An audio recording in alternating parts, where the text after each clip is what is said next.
someone wants to know what the conversion rate on the website is, great. Of 100 people that came, how many people bought something?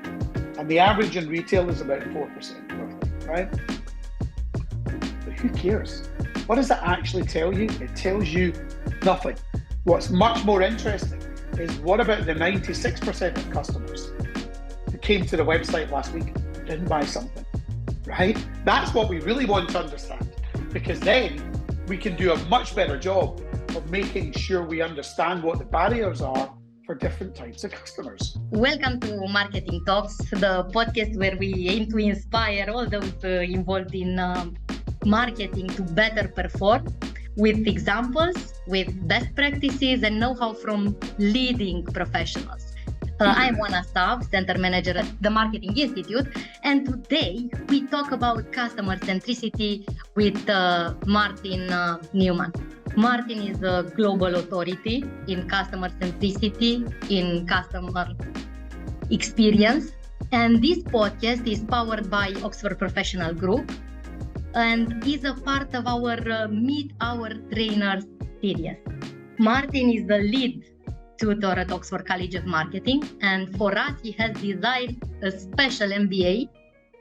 This MBA is very practical, very hands-on, and is designed to empower businesses to really reap commercial benefits and build a future for their businesses by being truly customer-centric.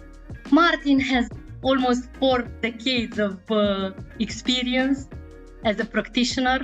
He has worked for famous, admired brands, Burberry, Intersport, Harrods, to name just holy trinity of brands that we all admire.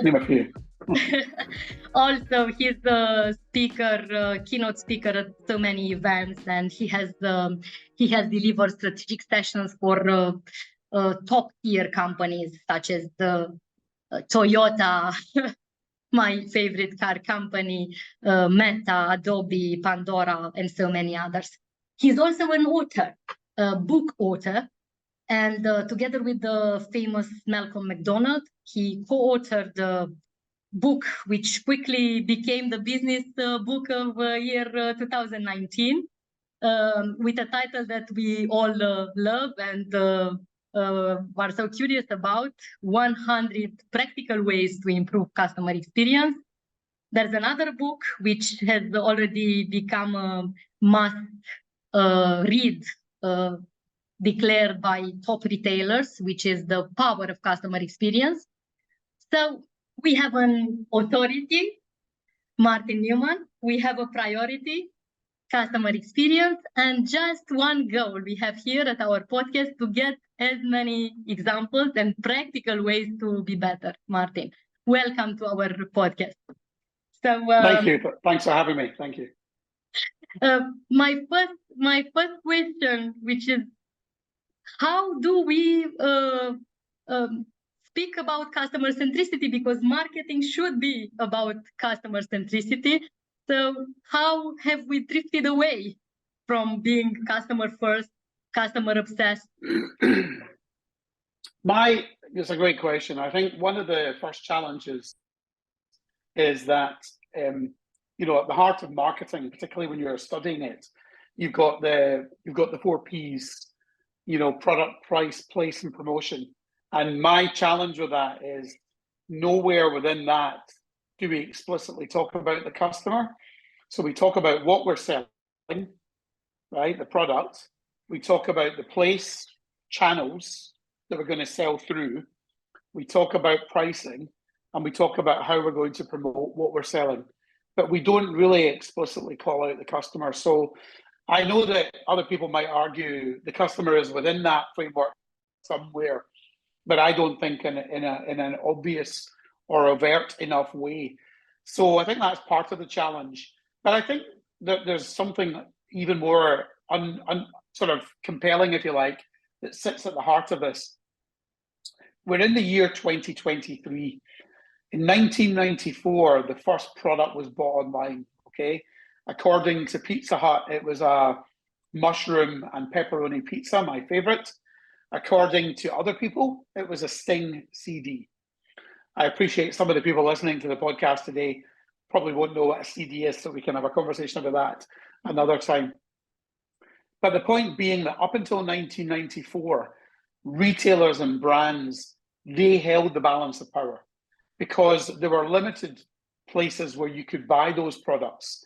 You know, there were limited channels of distribution and limited places. You had your local high street, you might have had a shopping mall or a shopping centre or a retail park, but the internet fundamentally changed everything because the internet drove the proliferation of choice that we all have as consumers today in 2023. So we all know that if you have one bad experience, right, 5 or 6 taps of your fingers away on your mobile device, there's probably 10,000 choices of other competitive brands that you could buy from. So that is the fundamental game changer that I think a lot of businesses still need to really wrap their head around what that means. We don't hold the balance of power anymore. The customer does. So if we don't put the customer at the heart of everything that we're doing, then we're not likely to be successful. Thank you. So customer, back to the customer, it seems this is why we extended the marketing mix and we added some 3 more P's, like, you know, people. And here you have an obsession about employee first, because you cannot be customer first if you are not employee first. And within our training that you deliver and you've designed, you have a lot of resources and examples for that.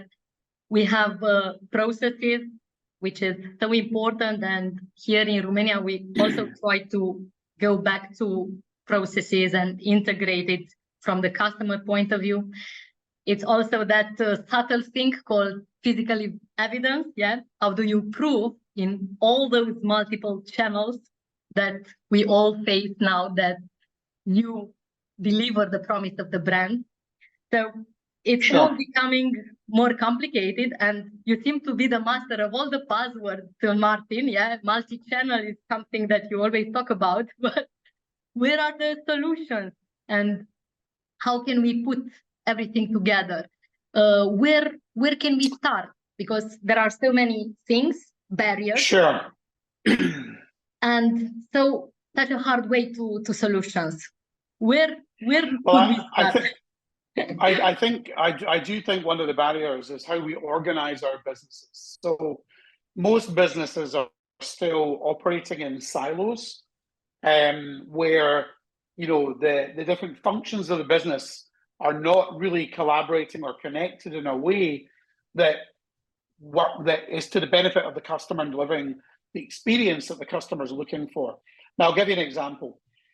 Excuse me. 5 years ago, 6 years ago, might even be 7 years ago, actually, now, thinking it's a bit longer, I shared a stage at the World Retail Congress in Rome with Sir Tim Berners-Lee, the man who invented the World Wide Web. And I got the first question. And I was a bit horrified that I got the first question, because I thought, this guy's invented the World Wide Web. Why are you not asking him this question? And you'll understand now why. Because a BBC presenter called Babita Sharma turned to me and said, Martin, you do a lot of work with retailers. You do a lot of work in retail. What's next for the web? And what does it mean for retailers? And I thought, why on earth is she asking me and not asking the man who invented the World Wide Web? Anyway, I regained my composure after a few seconds and I said to Babita, it's not about the web. We live in a multi-channel world, but the problem with that is we've structured our business around channels and not around customers. And so in most organizations, if you take a retail business today, no matter what market you talk about, take the UK, which is arguably probably one of, if not the most, certainly one of the most mature retail markets in the world. And within an organization of any size, there's a team of people who run the stores, right? There's a store operation team. There's a separate team of people who run the website. There's a separate team of people who look after customer service, right? There's a separate group within the business who make decisions around buying and merchandising. There's a separate group of people who might be looking at data science, and trying to work out what's going on so they can make better decisions. There's a group of people who are doing marketing.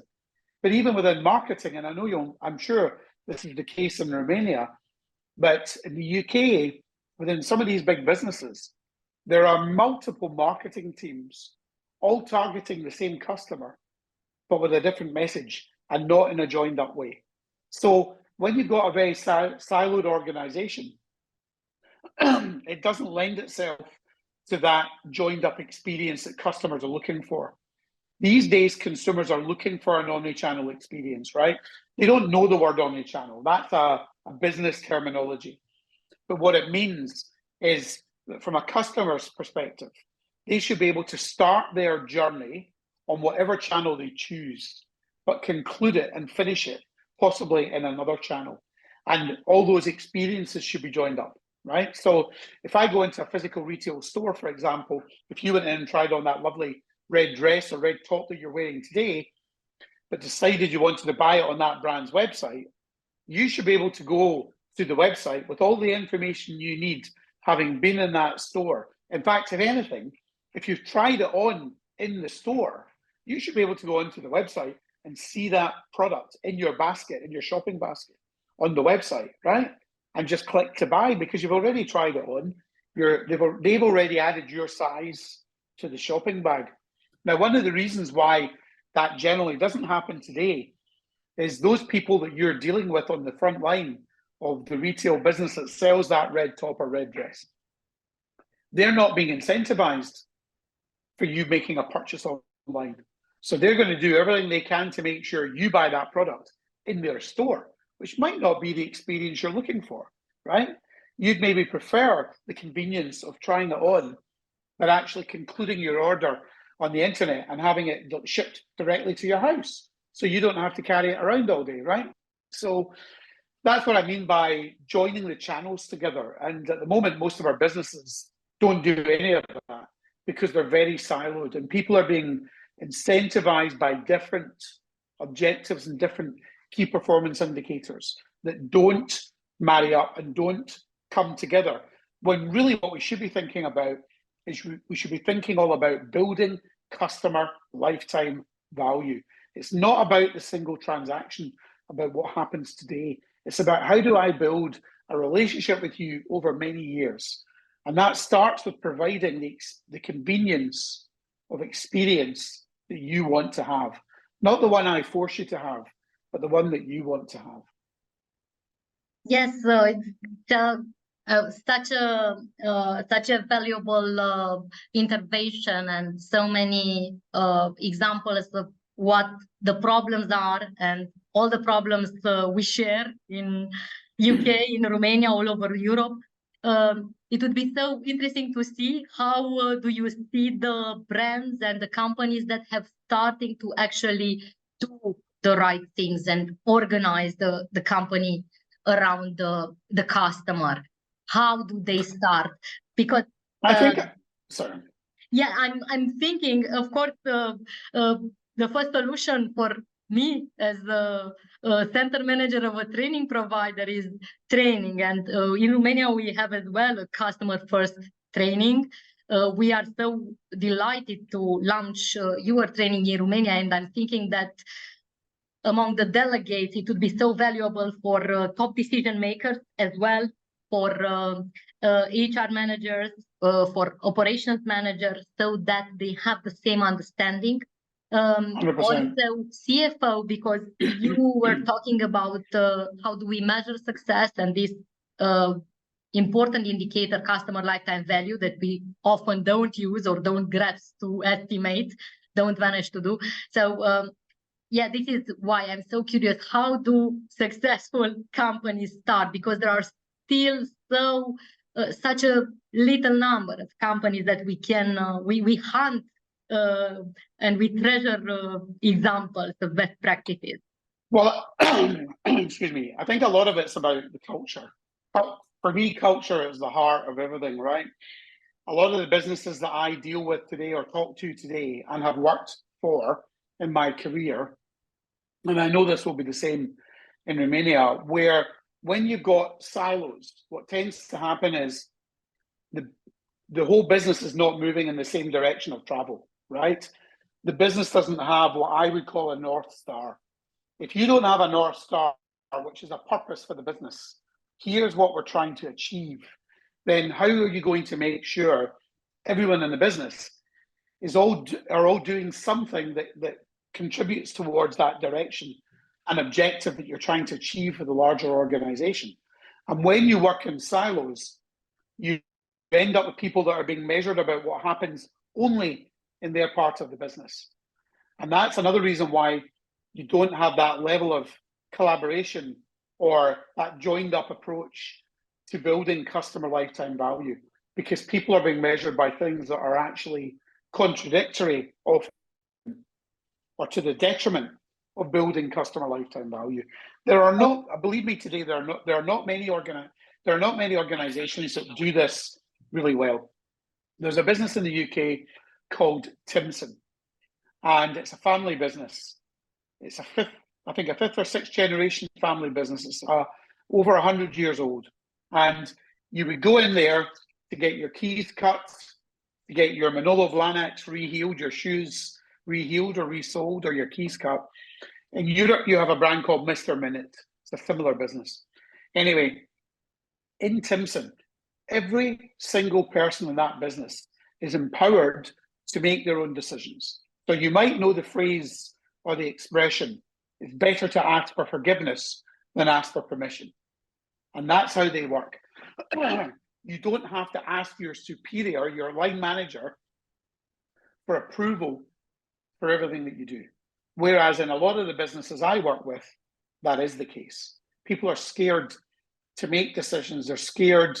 There's literally a fear of failure that permeates a lot of organizations because of the culture, because it's much more about having to measure or be 100% sure before we do something.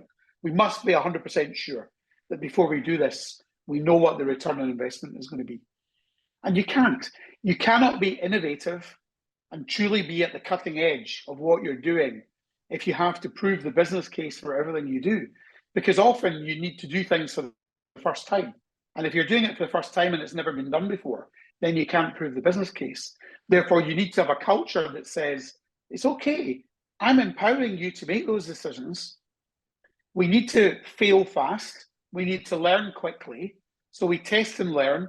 And if something doesn't work, we stop doing it and we work out what is the better way of doing it, right?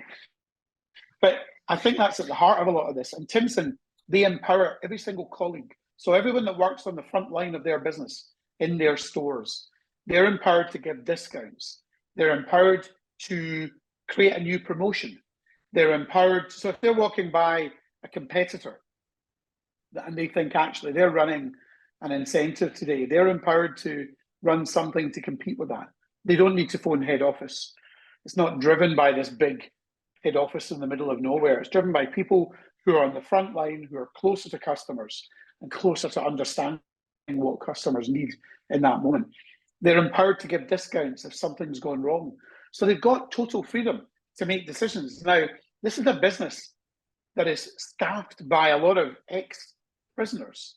They actually go out of their way to provide an environment for a prisoner, a convict, to be rehabilitated. And on any given day, when you go into a Timpson store, there could well be the person that's behind the till is actually on day release from prison. I kid you not. The chairman, Sir John Timpson, who's the current chairman of the business, his son James runs it. He and his wife have fostered 59 children. So you get a sense of the values of this family, and you get a sense of why they're so understanding of their own people and what it means to empower their people and to give them the tools to make these decisions and the freedom to make these decisions. And you can imagine if you work in a business like that, how that makes you feel. Even more so if you're just out of prison, you know, where you're trusted to run the shop, where you're trusted to take money and look after the till and lock up every night, you know. And these people that have been in prison, believe me, they become their most loyal employees. They never leave. Because normally if you end up in jail and you try to get work, the first thing someone says to you, where have you just been? Well, I've been in jail for the last 2 years. They walk the other way. 99% of businesses won't give you any opportunity. So they do the opposite, and they reap the rewards through the behavior and the customer centricity that their people deliver, the experience they deliver for their customers. But even the people that work in head office, they're all empowered to make decisions. They do not have to ask somebody for permission. And I think that's at the heart of what makes a really good business, because if you trust people, sure, occasionally they'll get it wrong, but I promise you, if you look at the metrics and you evaluate their success year after year after year, this is very much at the heart of it. And you compare that to businesses who control every single thing that they do. Somewhere down the line, a business that works like that usually comes unstuck. It usually comes unstuck. It might do well for a period of time, but there'll come a point in time where they will be surpassed, usurped by a disruptive brand that recognizes there's a better way of doing business, and they won't see it coming until it's too late. And that's what happens to lots of businesses in retail when they got battered by Amazon, or in travel. We used to think it was all about lastminute.com or Expedia, and then along came booking.com, and we all thought it was about booking.com. And then along came Airbnb with an even more interesting model for consumers. So disruptive brands, I think, are very clever at understanding how to use technology to give customers the experience that they're looking for. They always understand the problem they're trying to solve. Whereas a lot of businesses are legacy businesses that are stuck with siloed organizational structures, the same way we work the way we've done today for 50 years. And it stood us the test of time for 50 years. Well, it might have worked well for 50 years, but I guarantee you at some point in the next few years, it will come unstuck. Thank you. Very inspiring examples and compelling. You've been working also with so many big companies, big brands, because sometimes it's easier with entrepreneurial companies, family-owned businesses, which are smaller, and they live their values, and things get so much more complicated when it's about big companies. And we are aware culture is strategy for breakfast, and we all want to have this culture which is not easily copied, like a strategy, a product. And we've seen, again, as you said, technology is just an enabler. If you don't have the brand, the values, and this customer orientation, obsession, where do you see some big companies leading this change? Because we even have a training, and in our MBA, you have also this part of transformation. How do you start it? How long does it take? How could we use some quick wins to get the trust of the top management and each head of department? Because it's so much also about human resources, not just empowerment, but also recruitment. Yeah, how do you recruit based on empathy, perhaps, or as you said, incentivize things to help the customer? I often say to a business that it needs to think less about selling things and more about delivering a service. And it's a very different mindset. It's a bit like also when I don't like to talk about customer service, I prefer to talk about customer care, because they're two very different things. Customer service generally manifests itself in an experience for customers, which often isn't very good, because it's not actually really about serving customers. It's about making them go away. When you have a problem and you contact a brand, that's more often than not how you're made to feel. You're made to feel that they don't really want you to be a customer over the next 10 years, right? So, but if you're only concentrating on selling things, right? That's what I do. I'm a retailer. I sell beauty products. I sell fashion. I sell electricals.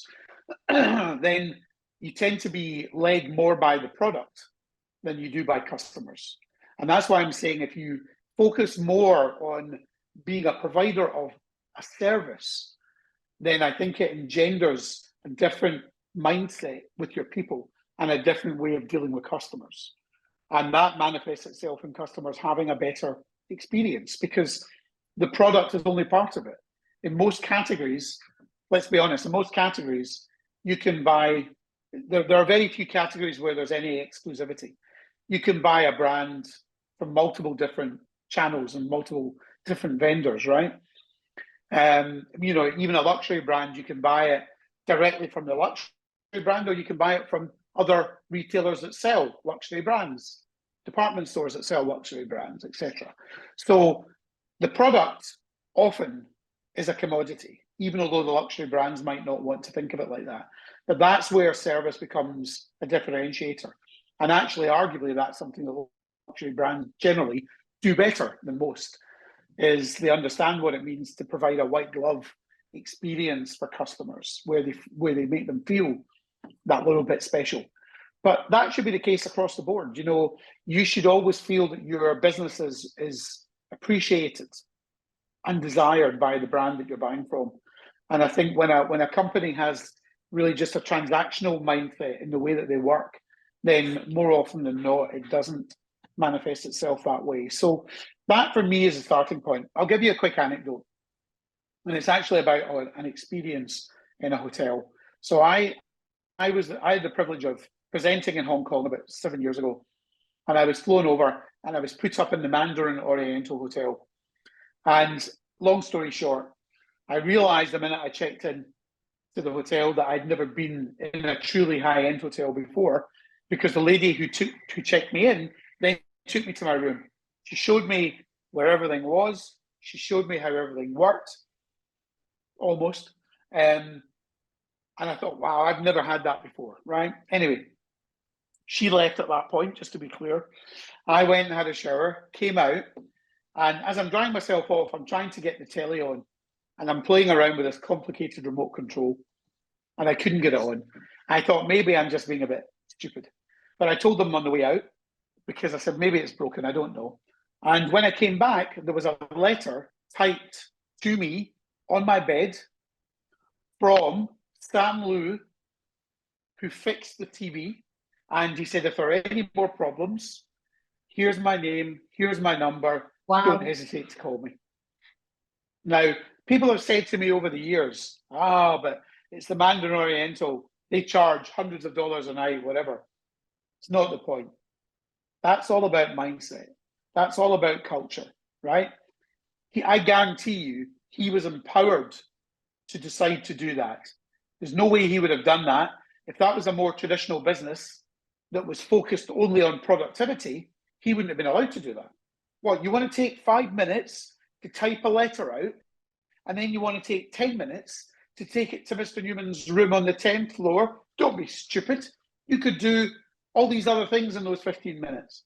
But you know what? That gesture made all the difference to me, to the point where I've stayed in the Mandarin Oriental since, but I've also told tens of thousands of people that story over the last 7 years because it was such a special experience.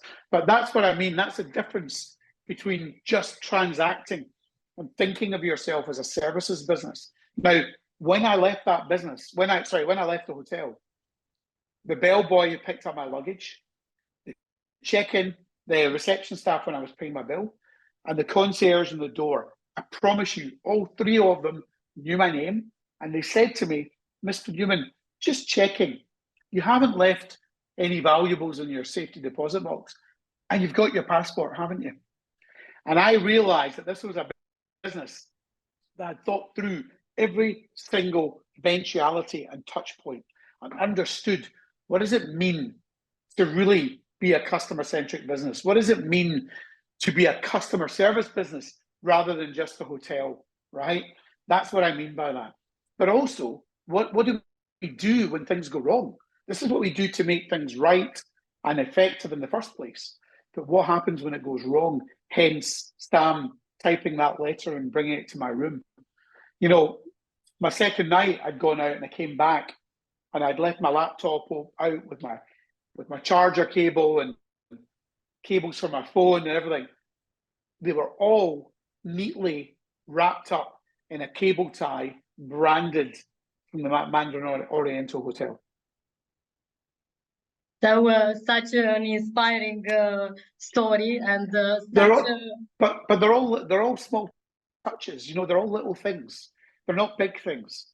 But you've got to have the right mindset and the right culture and empower people in the first place. Otherwise, these things don't happen, right? Yeah, which comes again from this focus on customer problems and how do you solve them. And exactly. I cannot help myself to think of the return. Yeah, here is also a return on interactions, because you've recently challenged us all in business and marketing with this new way of looking at the ROI. Because I was about to ask you, perhaps this is our big fail as marketeers. Managers and CFOs, they are all obsessed about ROI, and perhaps we are not able and persuasive enough to give them the right figures to prove how we can think long-term in terms of customer lifetime value, long-term shareholder value. And we are not consumer champions like you are enough to go there. I would bring you back to your new 10 ROIs and challenge you, because there are so many. So if I would be Malcolm McDonald that loves to challenge us all, I would say the first problem with them is there are too many. Well, I don't think there are too many. I mean, I think the reality is, well, I would say the opposite. I would say at the moment there are too few, right? Because at the moment there's only really one ROI, right? And that is return on investment. So whether you're spending money on marketing, on acquisition, or retention, or whether you're investing in a new shop fit for a store, or whether you're investing in new product development, in almost every business I can think of, you have to prove the ROI from any activity that you're asking for funds from your boss or the CFO of the business for, right? You have to prove it. And that's what I said earlier. The problem with that is if you need to be 100% sure, you're going to be 100% late. Because the brands that are innovating, the Airbnbs, the Amazons, the Ubers, right? When Uber came along, do you think they went to their investors and said, do you know something? We've just got this instinct that we can create an app that is going to empower customers, and it's going to change the way that people order taxis. It's going to fundamentally disrupt that whole industry. Do you really think those investors said at that moment in time, prove it, show me the ROI? Of course they didn't. Every single one of them realized that what Uber had done is understood a problem where, as customers, we had no control over the taxi experience. We didn't know when a taxi was going to get to us. We didn't know whether it was going to be late, whether it was going to be early. We didn't know how long it was going to take to get us where we're going. And if we could be on a hot date, we could be on an interview, a really important business meeting. So we were totally out of control as customers, right, ordering taxis. And they've come along and they've gone, you know what? We can create a solution and through an app that can give you control over all of that. And we can even tell you how much it's going to cost to get where you're going. Whereas in the traditional taxi model, you don't find that out until you get there. So you could be out on a night out in Bucharest, right? And you could live in the suburbs and not even know if you've got enough money left to get a taxi home, right? You don't have that problem when you book an Uber because you know how much it's going to cost, and it's going to debit your card, your credit card or your debit card straight away and take the money from you. So it turns the whole model on its head. So I would challenge you back and I would say the 10 ROIs that I've created, I believe, they're also really important because they bring to life the value of some of the things that I think are the differentiators for businesses. So for example, you talked at the start about people. The reason why I don't think a lot of businesses just don't put their people at the heart of what they're trying to do.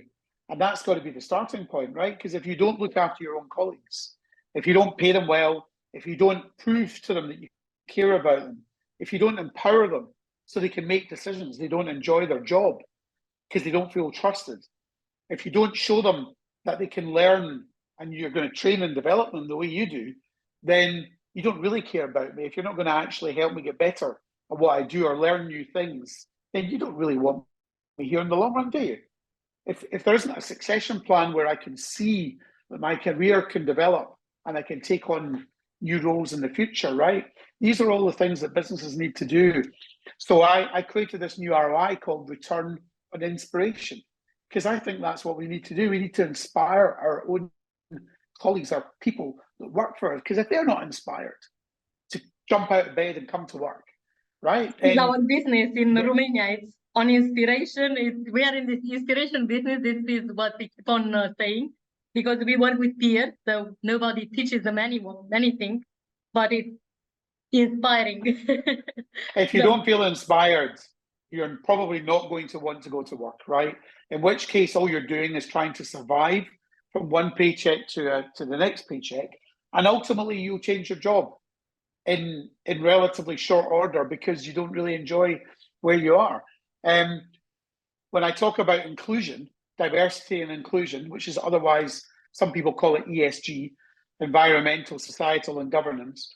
But for me, I like to think of diversity and inclusion on its own, because, you know, we do a really bad job in every consumer sector of I think, thinking hard enough about what is the makeup of our business, and is the makeup of our business representative? Are the people that work for us, do they represent the people we're trying to sell to, right? Because if they don't, then how on earth are we going to make the best decisions, right, for those customers in the first place? We're just not. That's the reality. And I do a bit of work in the car industry, and you know, there are, thankfully, my client, which is Toyota, understands the importance of having a good mix of females salespeople and females on the front line of their business. But there's a lot of other car brands don't.